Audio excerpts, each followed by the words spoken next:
Hello guys, so for today's video, meron lang akong i-share sa inyo na sobrang exciting na project. And this project guys, meron silang event kayo which is yung Play to Airdrop. Sa mga hindi nakakalam kung ano yung Play to Airdrop, basically, you need to play the game para maka-earn ng crypto tokens ng libre. So, if maglalaro kayo guys, the more wins, the more mga meron kayong matatapos na mga task sa game nila, meron kayong marireceive na token. So, itong Wild Forest is under pala ni Ronin. So, sobrang ganda nito. And alam naman natin, yung mga under ni Ronin Network, yung mga play to earn nila, sobrang taas. So, like Axie, Pixels, basically si Wild Forest same na same doon dahil under siya ni Ronin Network. In this video guys, i-share ko sa inyo kung paano mag-play to airdrop dito, paano makaget ng mga points para if mag-release na yung token, malaki yung magiget natin na crypto token. By the way, ito yung website nila. Bago natin simulan tong video na to, so i-share ko muna sa inyo yung gameplay nila. Ipapakita ko, sobrang easy lang ng gameplay nila. So, hindi na natin to patagalin pa. So, let's get started. First of all, yung game nila, madadownload nyo na sa Play Store. So, pwede nyo na i-search sa Play Store yung game nila. Or, ito yung guys, ito yung game nila. Ito yung profile ng game nila. Download nyo sa mga mobile niyo. And, makalaro pala sa game nila, need nyo ng SkyMavis account. So, if wala pa kayong SkyMavis account, register lang kayo dito sa accounts.skymavis. Make sure na-connect nyo na sa wallet nyo. Then, yung email nyo is i-save nyo. Make sure you don't forget your email dahil yun yung gagamitin nyo para makalagin sa app nila. Punta na tayo sa app nila guys, no, after nyo ma-download.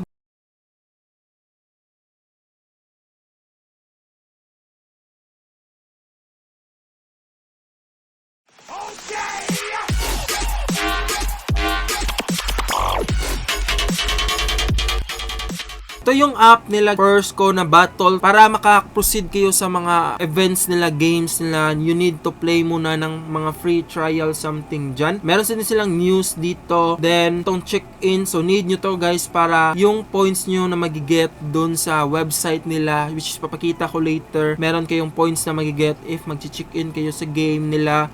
Win 3 games. Ito yung task na gagawin nyo para makaget ng points din, which is yung grand prize ito on day 25. Matas pa yung ating araw guys para maka-accumulate ng maraming points. 4 weeks tong event na ito. Matas pa talaga. Dito, click battle lang natin. Ang gagawin lang dito, need mo patayin yung barracks nila which is yung trainer, Rakewood na yan. So need nyo yan masira. Para siyang Clash of Titans, COC. Continue lang natin to. This is your mana. It automatically replenishes. Okay. So drag down natin dito. Then, pwede natin i-target yun guys, yung units guys. Pwede nyo yan i-target para yung enemy is mag-aaway sila.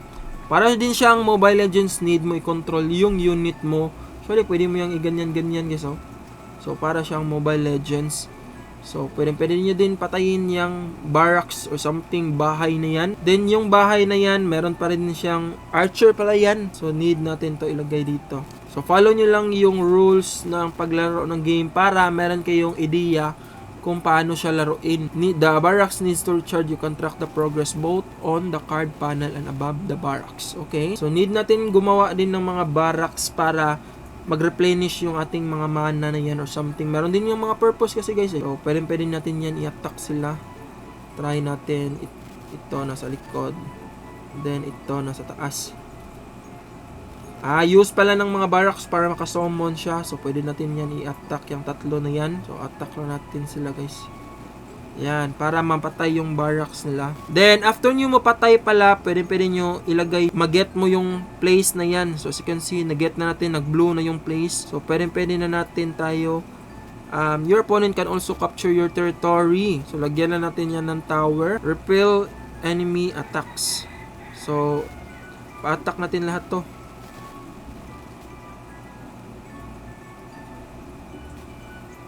So, yon, natalo na natin. So, pwede natin to i-attack na. I think, pwede na. So, meron pa siyang, so, pwede na natin yan i-attack sila guys. Patayin na guys ba. So, panalo na tayo guys. So, ganun lang siya kadali. Manalo dito, ganun lang yung gameplay nila. The more marami kayong win, the more malaki yung kikitain nyo sa game nila. sobrang basic lang. Meron din silang cards dito. Then, yung NFTs nila guys, available na sa marketplace. Check natin later.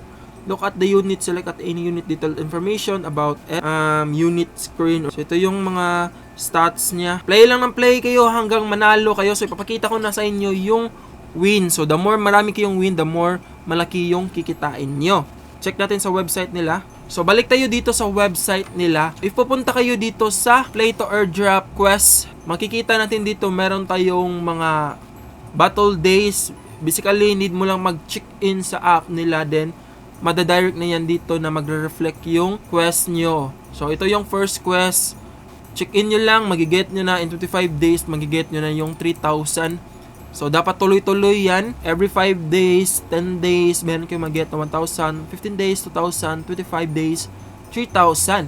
Then, dito guys, sa battle wins, as you can see, meron kayong 10 wins. Meron kayong get na 100, 50 wins, 300, 100 wins, 500. Then, 1,000, 1,500. So, need nyo lang mag-accumulate dito ng 4,000 na points or yung honor token. 4,000 para masali kayo sa airdrop nila.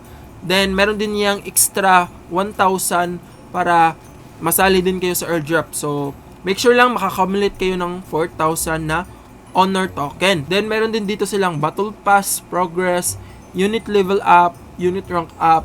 Meron din kayong mga points na magiget. Wallet connect pa lang, meron na kayong 200.